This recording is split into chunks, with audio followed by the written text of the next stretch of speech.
হয়েছে, ঝড়ের পূর্বাভাস লক্ষ্য করছি।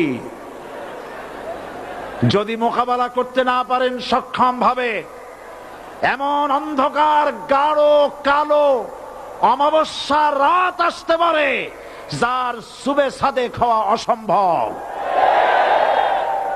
সুতরাং আপনারা কি কাপুরুষের মতো কাফের মুশরিকদের গোলামি করে মরতে চান?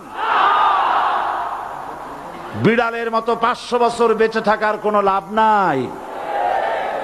সিংহের মতো 1 ঘন্টা বাঁচতে চাই। আমাদেরকে বলা হয় সাম্প্রদায়িক উস্কানিমূলক কথা নাকি আমি বলি। পত্রপত্রিকা দিছে না তারা? সাম্প্রদায়িক উস্কানি কথা, সাম্প্রদায়িক উস্কানিমূলক কথা বলি। সেই জন্যই বোধহয় শত শত মুসলিম